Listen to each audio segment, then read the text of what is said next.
तो एक एक करके हम बताते चलते हैं, तुम लोग लिस्ट कर लेना जहाँ पे भी अभी पीएचडी में यू कैन स्टिल अप्लाई। तो एक तो आपका ये है बोध गया। इसमें इसमें भी आई थिंक 31 मार्च तक है डेट। और देखो कितना बढ़िया स्टाइपेंड स्ट्रक्चर लोग लेकर आए हैं, 60,000 का है। नहीं, कॉम्प्रिहेंसिव एग्जाम तक 50,000 है, उसके बाद 6 है। और सबसे अच्छी बात तो ये है कि इनका क्वालिफाइंग एग्जामिनेशन भी तो वे एक और कर दिया ना। कैट आप अप्लाई किए रहे हो, या फिर आईएमबी टेस्ट अगर आपने दिया है तो लास्ट डेट 31 मार्च। बहुत सारे कॉलेजेस का 31 मार्च तक है, आईएम रांची का भी आई थिंक 31 मार्च ही है। अ,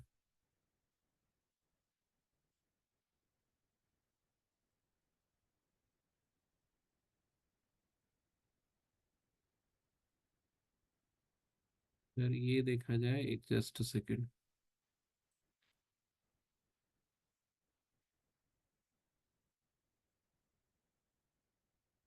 इसमें भी कैट स्कोर तुमसे एक्सेप्ट कर रहा है। हाँ, इसमें जैसे ये दिखता है ना, जैसे कि फर्स्ट 2 ईयर स्टाइपेंड स्ट्रक्चर। तो अगर अगली साल मान लो इन्होंने भी रिवाइज किया तो आपके लिए भी बढ़ जाएगा, तो ऐसा नहीं सोचना चाहिए कि आपके लिए यही रहेगा।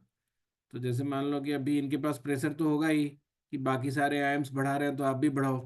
तो if they will increase the scholarship, तो जो अभी एडमिट होंगे 35,000 पे, वो फिर 60,000 हो जाएगा। इसका भी March 23 तक है। रायपुर का तो अभी कुछ दिन पहले अनाउंस ही हुआ है। नए वाले जितने भी आयाम्स है ना, इसमें सीट्स भी होंगे अभी फिलहाल, और मतलब वो तो सीट्स का ये है कि 10 से 20 ही रहता होगा। इसका भी अभी हाल फिलहाल ही नोटिफिकेशन आया है, तो आई थिंक इस पे भी आपका। और सब जगह पॉलिसी है, जैसे अगर तुम्हें पॉलिसी में ही इंटरेस्ट है तो इकोनॉमिक एंड पब्लिक पॉलिसी का almost every place has this area. Scholars profile देखो, ये तो जो वहाँ पे पढ़ रहे हैं अभी उनका प्रोफाइल है। तो अगर आप देखोगे 24 में कितने लोगों का एडमिशन हुआ है, तो यू विल फाइंड हियर 1 2 3 4 5 6 7 8 8, ऐसे ही 8 10 ये लोग ले ही लेते हैं। फाइनेंशियल असिस्टेंट भी इनका अच्छा है आई थिंक। हाँ देखो, 50,000 पर मंथ। और डेट है ये कहीं पे तो देखा था हमने डेट इसका। अ, मतलब अभी आया हुआ इनका डेट भी है आई थिंक।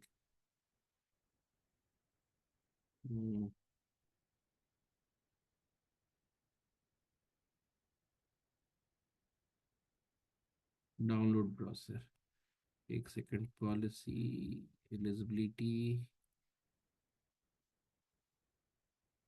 50 ईयर का वो है, सिलेक्शन प्रोसेस कैट या बाकी सब स्कोर से ये शॉर्टलिस्ट करेंगे। और फिर इंटरव्यू होगा, किसी किसी जगह 2 इंटरव्यू होता है, किसी किसी जगह। Last date of submission of online application is 10 मई। इसका तो और बहुत टाइम है अभी। किस लिए देख रहे हो, तुम्हें तुम्हारे लिए ये मैं कर रहा हूँ ये। यस सर, देख रहा हूँ। हाँ, और ये आपका ग्रेट लेक का है। ग्रेट लेक का बेस्ट पार्ट क्या है कि डुअल ट्रैक पीएचडी है, यूनिवर्सिटी ऑफ टेक्सास। ये अच्छी यूनिवर्सिटी है, मतलब तुम लोग सुने होगे पहले कभी नाम, सुने हो ना? नहीं सर। नहीं सुना? यूनिवर्सिटी ऑफ टेक्सास अच्छी यूनिवर्सिटी है। और दोनों ही एंड हैव एन ऑप्शन, ऐसा जरूरी नहीं है कि आप जाओ ही। ठीक है। आप वो भी पीएचडी लेके रह सकते हो सिर्फ ग्रेट लेक का। और इनका जो अभी डेट बढ़ा है 10 मार्च तक है इसका अभी। एप्लीकेशन डेडलाइन जो है 10 मार्च तक है। तो आई थिंक इसके बाद नहीं बढ़ाएंगे, हो सकता है इसके बाद भी थोड़ा बढ़ा दे। और ये आपका आई एम जम्मू है, तो इसका भी मैंने बताया ही 31 मार्च टेंटेटिव है, तो हो सकता है कि बढ़ जाए। इसके अलावा भी जैसे I am Amritsar, I am Raipur, जो भी देखोगे तो प्रॉब्ली होगा। तो अगर तुम संबलपुर तो जरूरी है, तो you just need to check every I M जा जाके, और तुम्हें ये डिसाइड कर लेना है कि कहाँ कहाँ, जरूरी नहीं कि सारी जगह अप्लाई करो। वो जो तुम्हें बेस्ट लगता है कि यहाँ यहाँ मुझे अप्लाई कर लेना चाहिए, या लोकेशन के हिसाब से, या फिर इंस्टीट्यूट के बिल्डिंग के हिसाब से। अब जैसे कहीं कहीं का इंफ्रास्ट्रक्चर ज़्यादा अच्छा है, तो वहाँ पे अप्लाई कर सकते हो, एटलीस्ट वहाँ पे। पुट्टी का, इनका भी आई थिंक है डेट, मार्च तक तो है ही। एप्लीकेशन डेडलाइन इज 31 मार्च। ठीक है। और ज़्यादातर जगह पे मैं उसको भी डिटेल कर देता हूँ तुम्हें। ज़्यादातर जगह पे जो अप्लाई करोगे तो दो चीज़ें इंपॉर्टेंट हैं। एक तो आप क्या रिसर्च करना चाहते हो, और एसओपी। तो किसी किसी में तो मतलब एसओपी में ही आपको बताना है कि आप क्या रिसर्च करोगे। और जस्ट सेकंड में लिख के बता देता हूँ मैं। किसी किसी जगह पे जैसे सिरमौर में रिसर्च प्रपोजल मांगा था, तो वो थोड़ा एक्सटेंसिव रिसर्च प्रपोजल मांगा था। तो कंपोनेंट में बता देता हूँ कि तुम्हें ये लिखना है, and I will be helping you in that. एक बार आप मुझे वो कर दोगे तो, मतलब ऑफ कोर्स आईआईटी दिल्ली वाला, आईआईटी खड़गपुर वाला, पब्लिक पॉलिसी वाला तो दो ही। लेकिन if you are getting selected here, तो तुम्हारे पास एक ऑप्शन होगा कि हम सीधे 4 साल में पीएचडी हो जाएं और हमें पैसा भी मिले। तो एसओपी अगर आपसे मांगता है, तो एसओपी में आपका थोड़ा लाइफ का पाथ, कैरियर पाथ, ये बताते हुए ये बताना है कि आप लॉन्ग टर्म में क्या सोचते हो, future, and what you are at present, that is based on your past, and how do you think that FPM program या PhD will help you in transitioning here to here। ठीक है। इस तरीके से आपको लिखना होता है। ठीक है। का थोड़ा तुम ये भी बता सकते हो कि the area that you are selecting है ना, वो भी why it is your interest, और मोटिवेशन क्या है। मोटिवेशन क्या है। फ्यूचर तो आपने ऑलरेडी बता दिया, आप उसको थोड़ा और एलोबरेट कर सकते हो कि how would you craft your career ahead, है ना। किसी अब आईएम्स वगैरह में ना ये भी होता है कि they are not just asking about your professional career, है ना। वो आपके career goals and life goals, you need to talk about both. और कहीं पे अगर जैसे मान लो कि रिसर्च प्रपोजल पूछता है, तो थोड़ा हमें ज़्यादा एफर्ट लगाना पड़ेगा to finding in finding the research area, और उसको और नैरो डाउन करना पड़ेगा। तो यहाँ पे तो जैसे एक जेनरिक प्रॉब्लम लेकर, रिसर्च प्रॉब्लम और एरिया लेकर, जेनरिक रिसर्च प्रॉब्लम और एरिया लेकर आप एसओपी लिख सकते हो। अगर प्रपोजल मांगता है तो आपको, हालांकि ज़्यादातर जगह पे प्रपोजल नहीं मांग रहा है, एक दो जगह पे ही प्रपोजल मांग रहा है। तो just go and check all the IIMs जहाँ जहाँ पे भी बचा हुआ है। खत्म मुझे लगता है सिर्फ बैंगलोर, लखनऊ, ऐसे सब जगहों का वो हुआ होगा। कोई और आईएम बताओ। आईएम त्रिची आई थिंक वो खत्म हो गया होगा एडमिशंस।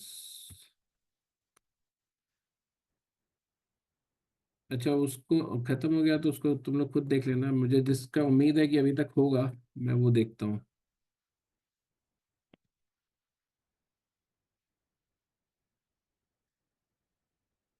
इनका भी डेडलाइन 18 फरवरी था, तो प्रॉब्ली अगर डेडलाइन ओवर हो गया तो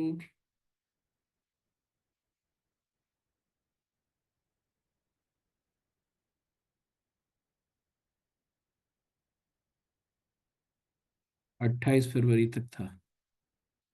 तो एक्सटेंशन का अगर एक बार चेक करना पड़ेगा दोबारा तुम्हें कि एक्सटेंशन हुआ है कि नहीं, डेट का।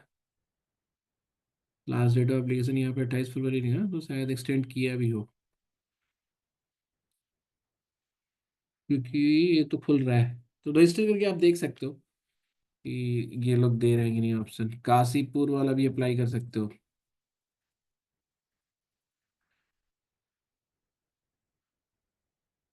निखिल, तुम्हारे पास कैट स्कोर नहीं है ना।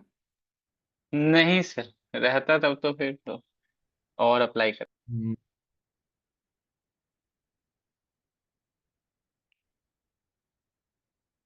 PhD।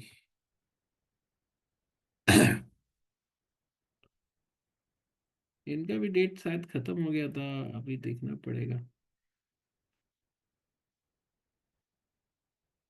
Admission page.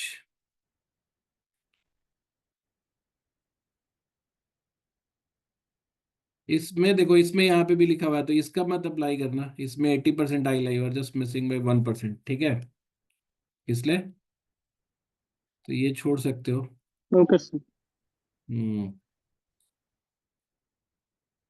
Before 15 March, इसका भी जो है 15 मार्च है, ठीक है। तो ये और भी बाकी चेक कर लेना, ठीक है, बाकी I am not checking it.